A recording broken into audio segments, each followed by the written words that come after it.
Good morning, class. Welcome to your SST period.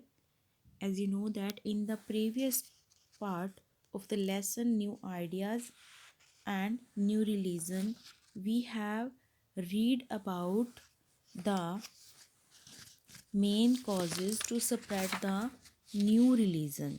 Okay हमने अभी तक बहुत सारे जो कारण हैं मेन कि नए जो रिलीजियस आइडियाज़ थे लोगों ने उनको क्यों अपनाया हम पढ़ चुके हैं कि जो पुराना सिस्टम था वेदों का उसमें एक तो बहुत ही रिजिड कास्ट सिस्टम था जिसमें बड़ा ही भेदभाव किया जाता था और कम्प्लेक्स रिचुअल मतलब बड़े महंगे महंगे यज्ञ हुआ करते थे और जो टाउन और सिटी बन गई थी व्यापारी अमीर हो गए थे लेकिन अभी भी उनके साथ भेदभाव किया जाता था।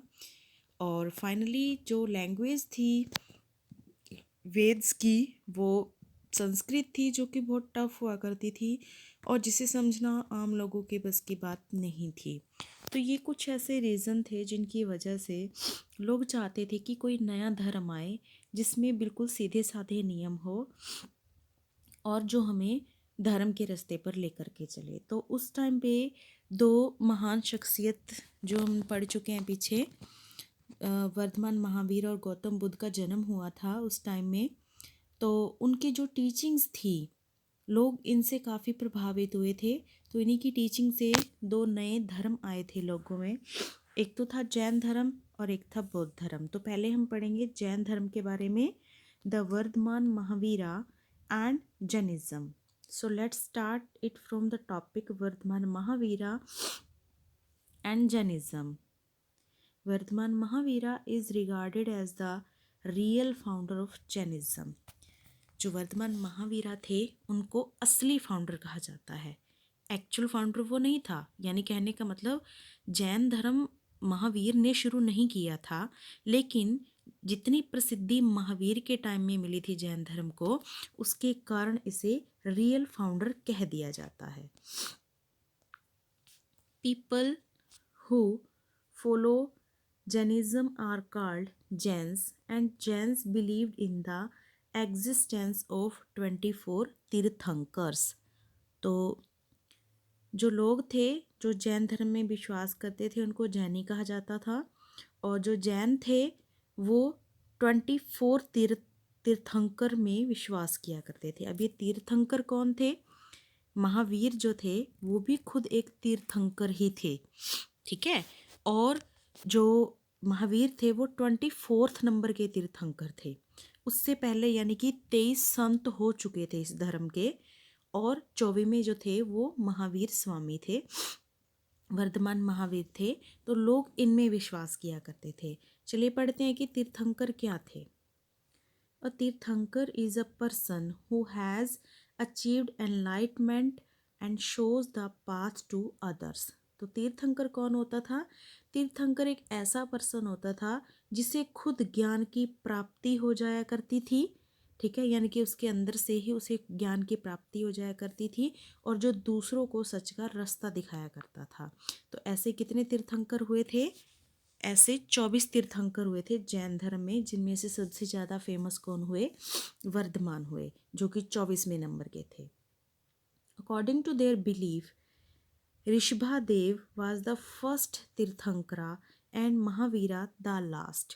और उनके अकॉर्डिंग, जो लोग जैन हैं उनके अकॉर्डिंग ये कहा जाता है कि जो ऋषभादेव थे वो पहले तीर्थंकर थे, यानी कि जिनको हम कह सकते हैं रियल फाउंडर, ठीक है। रियल फाउंडर थे वो कौन थे? ऋषभादेव थे, यानी कि जैन धर्म की शुरुआत किसने की? ऋषभादेव ने की, जो फर्स्ट तीर्थंकर थे। और जो महावीरा थे इन्होंने इस धर्म को बड़ा ही फेमस करवा दिया, तो इसीलिए ये रियल फाउंडर बन गए। ओके, महावीरा जो थे वो लास्ट थे। Mahavira was born to Siddhartha who was a famous Kshatriya chief in 599 BCE। तो महावीरा जो थे जब उनका जन्म हुआ तो उनका बचपन का नाम क्या था? सिद्धार्थ था, जो कि क्षत्रिय कास्ट में पैदा हुए थे। कब? 599 BCE।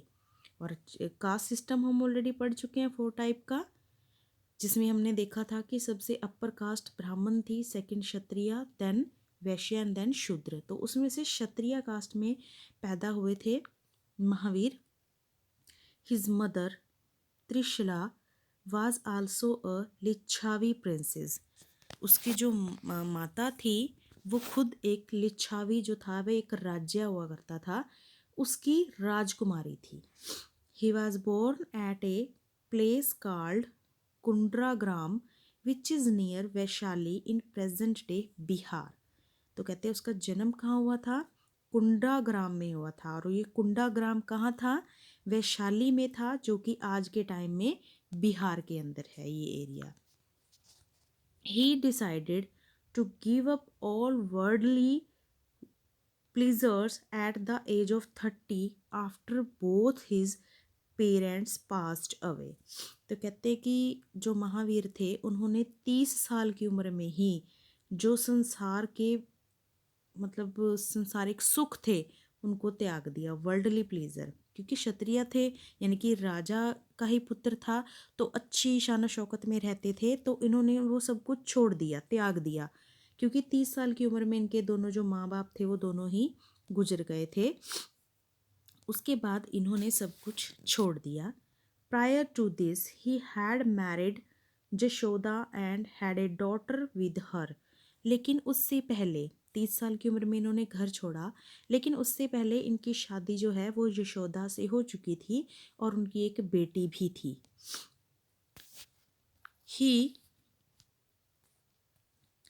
He thus became an ascetic after giving up his kingdom, his family and all his possessions। कहते हैं कि जैसे ही उसके माता पिता ने जीवन त्यागा तो उसके बाद वो क्या बन गए? एक संत बन गए। और उन्होंने अपना राज्य भी त्याग दिया, अपनी फैमिली और अपने सारे अधिकार जो थे उन सबको त्याग दिया। Let's see. After becoming an ascetic he wandered from place to place in search of truth. और एक साधु बनने के बाद वो एक जगह से दूसरी जगह पे सच की खोज में भटकते रहे। During this time he led a life of meditation and penance. उसी टाइम पे उन्होंने बैठकर भक्ति का रास्ता अपनाया, भक्ति की और ज्ञान का रास्ता अपनाया। Finally he attend the highest spiritual knowledge when he was 42 years old. तो कहते हैं कि जब वो 42 साल के हुए तब जाकर 42 साल तक उन्होंने मतलब भक्ति की लगातार 12 सालों तक। 30 साल की उम्र में घर छोड़ा था, 12 सालों तक भक्ति की, तो 42 साल की उम्र में जाके उनको हाईएस्ट स्पिरिचुअल नॉलेज यानी कि पूरी तरह से आंतरिक ज्ञान हो गया और बिल्कुल सच का सामना हुआ उनसे। ही दस बिकेम जीना। जीना का मतलब होता है कन्क्वीरर ऑफ सेल्फ, और महावीरा मतलब ग्रेट हीरो। कहते उसके बाद से वो क्या बन गए? जीना बन गए। जीना का मतलब होता है यानी कि खुद के ऊपर जीत हासिल करना। और महावीर भी बन गए। महावीर का मतलब होता है एक महान हीरो बन गए। He spend the rest of life spreading the message of Jainism in the Gangetic plains. कहते उसके बाद उसने बाकी का जो जीवन था वो गंगेटिक प्लेन में, ठीक है, यानी कि हमारे इंडिया का जो बीच वाला हिस्सा है बिल्कुल मैदानी भाग, ठीक है, उसको गंगेटिक प्लेन बोलते हैं। यहाँ पे गंगा नदी बहती है, ठीक है, तो उस एरिया को गंगेटिक प्लेन बोलते हैं। तो कहते हैं उसने बाकी की जो लाइफ थी वो गंगेटिक प्लेन में जैन धर्म के मैसेज स्प्रेड करने में ही पूरी उम्र बिता दी। He died at Pavapuri near Rajgriha in 527 BCE at the age of 72। और जब वो 72 एज के हुए 527 BCE में, तो पावापुरी के पास जो राजगृह है वहाँ पे उनकी डेथ हो गई। Teachings of Mahavira. अब हम उन टीचिंग्स के बारे में पढ़ते हैं जिनकी वजह से महावीर ज़्यादा फेमस हुए थे। Mahavira taught 3 simple teachings: right faith, right knowledge and right behavior, which are known as 3 रत्न और 3 ज्वेल्स। कहते महावीर जो थे उन्होंने 3 सिंपल चीज़ें कही थी, 3 वचन दिए थे उन्होंने, 3 रत्न दिए थे जिनको 3 ज्वेल्स भी कहा जाता है। वो 3 रत्न क्या थे? राइट फेथ, सच में विश्वास करो, राइट नॉलेज, सच्चा ज्ञान लो, और राइट बिहेवियर, और असल बिहेव करो, मतलब अपने भी फॉर्मेलिटी नहीं करनी चाहिए, हमें असल में जीना चाहिए। He also preached non-violence or ahimsa and asked his followers not to kill or harm any living thing.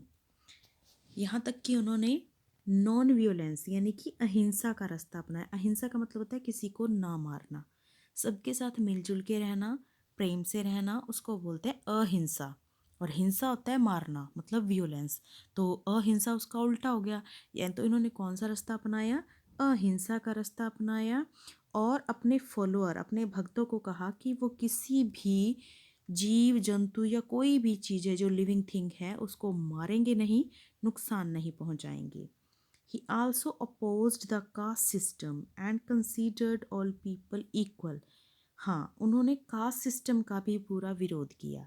अब जो हम पीछे बातें पढ़ चुके हैं कि उस वक्त समाज में जो वेदों का ज्ञान था और लोग उनसे परेशान थे, खास तौर पे कास्ट सिस्टम से, तो उन्होंने इस सिस्टम को ही गलत बताया और सब लोगों को एक बराबर कहा।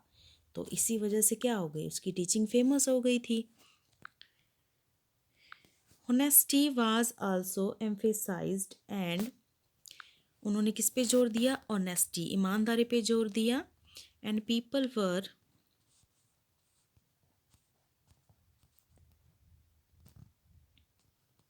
Asked no to steal.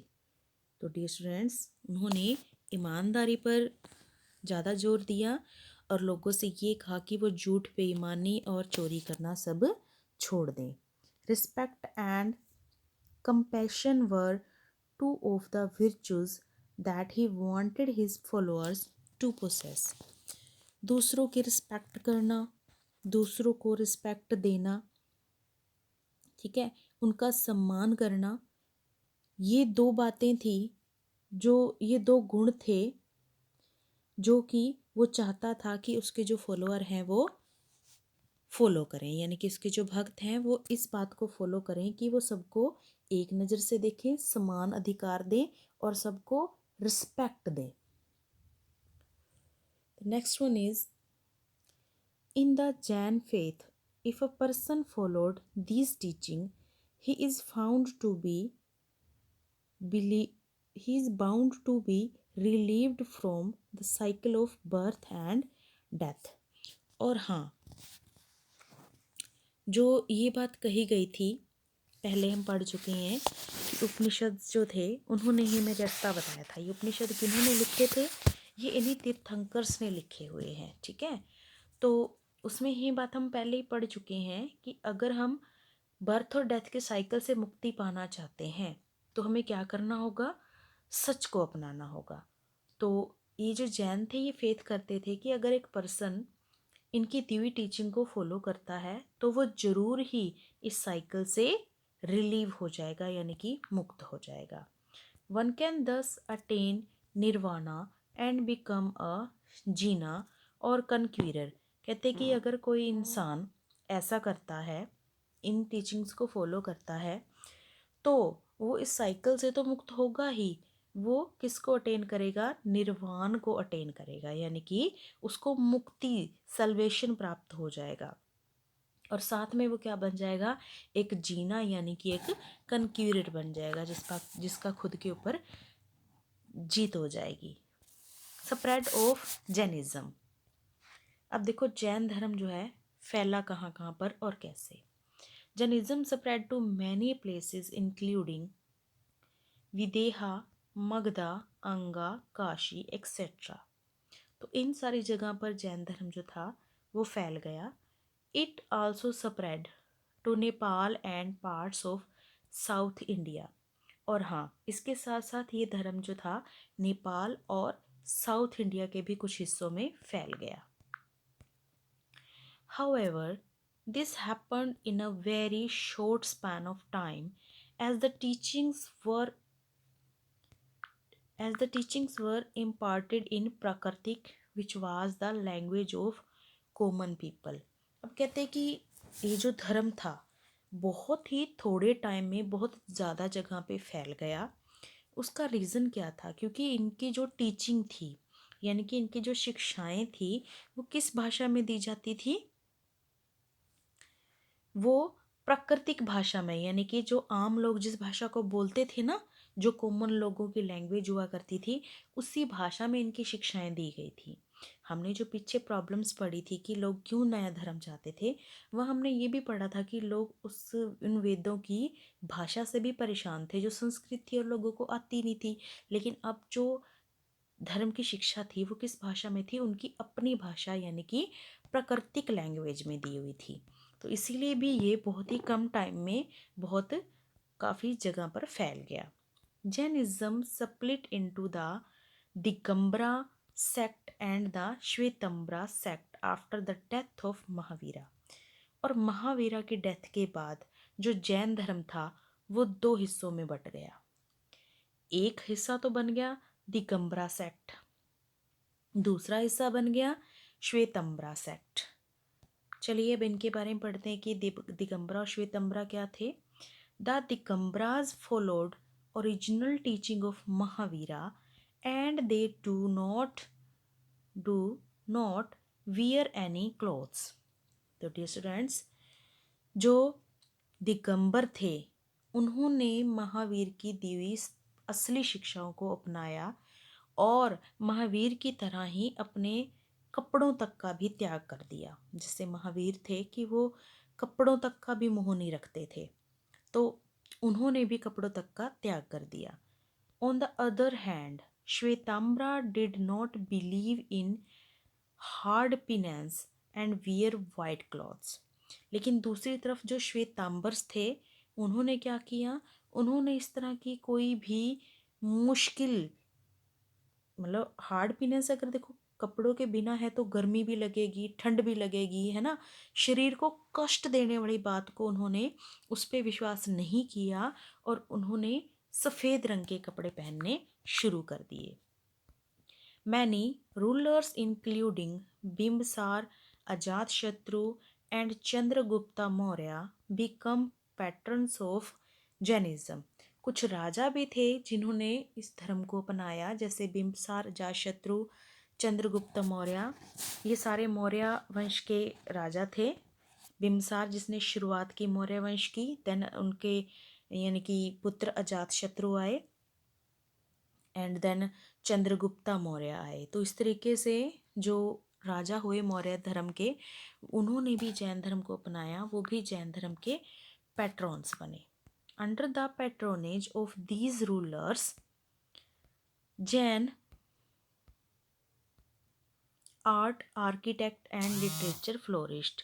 तो डियर स्टूडेंट्स, इन पैट्रॉन्स के अधीन यानी कि इन राजाओं ने आर्ट, आर्किटेक्चर और लिटरेचर को भी फेमस किया। तो यहाँ ऊपर एक उसका नमूना भी दिखा रखा है। आर्किटेक्चर यानी कि बहुत आर्किटेक्चर जो बिल्डिंग का नमूना होता है, और इसके ऊपर की गई जो आर्ट है, नक्काशी है, वो आज भी दुनिया भर में फेमस है। तो ये दिलवाड़ा टेम्पल है माउंट आबू के, जो कि आज भी जहाँ पे बहुत टूरिस्ट जाते हैं और बहुत ही फेमस जगह है ये। Temples were built in many parts of India, such as Dilwada Temple in Mount Abu, Adinath Temple in Ranakpur, etc.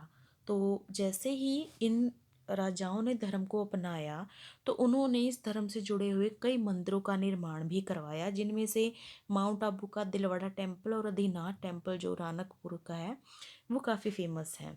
Another example of Jain art is the gigantic statue gigantic statue of Jain monk Gomasteshwara in श्रावना बेलागोल इन कर्नाटका। श्रावना बेलागोल जो है वो एक जगह का नाम है, ठीक है। और वहाँ पर जो जैन धर्म के मोंक थे, यानी कि एक तरह से उनके जो संत या पुजारी थे, ठीक है, जिनको गोमतेश्वरा कहा जाता है, इनकी आर्ट का एक नमूना और है जिसमें इन्होंने गोमतेश्वर की मूर्ति बनाई है, उसका स्टैच्यू बनाया है। कहाँ पर? श्रावण बेलगोला, कर्नाटका के अंदर।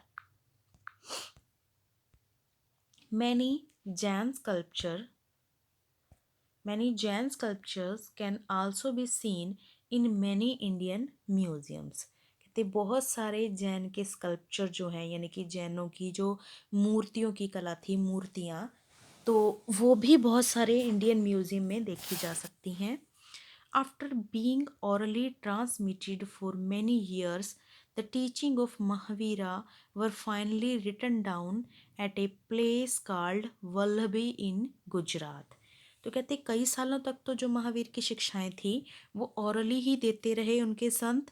उसके बाद उन शिक्षाओं का सबसे पहला जो रिटन नमूना पेश हुआ, रिटन नमूना मिला, वो कहाँ मिला? वल्लभी, गुजरात के अंदर मिला, जहाँ उनकी शिक्षाओं को क्या कर दिया गया? रिटन में दिया गया, लिख दिया गया। Jain literature consists of epics, novels and dramas. तो जैन के लिटरेचर में क्या क्या चीज़ें थी? कुछ एपिक्स यानी कि महाकाव्य, कुछ नॉवेल्स, उपन्यास वगैरह, या कुछ ड्रामास, ये चीज़ें उनके लिटरेचर में थी। यानी कि उनका जो धर्म का प्रदर्शन था वो या किसी कहानी के जरिए, किसी बहुत बड़े नाटक के जरिए, इस तरीके से होता था। Purvas and Angas constitute Jain religious literature. और पूर्व और अंग जो थे उन्होंने भी जैन धर्म के लिटरेचर को अपना लिया।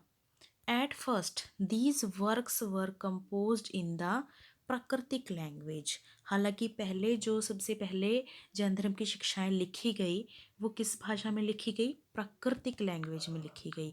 वो लैंग्वेज जो लोगों की आम लैंग्वेज थी, जिसको लोग बोल भी सकते थे और समझ भी सकते थे। Later on these works were composed in other languages like Sanskrit, Tamil, Kannada and other regional language. और उसके बाद फिर इन्हीं किताबों को और दूसरी भाषाओं में भी लिख दिया गया, जैसे कि संस्कृत भाषा में, तमिल भाषा में, कन्नाडा भाषा में, या कुछ और रीजनल लैंग्वेज यानी कि क्षेत्रीय भाषाओं में लिख दिया गया। तो ये था हमारा जैन धर्म के बारे में। Tomorrow, in the next period, we will read about the Gautam Buddha and the Buddhism.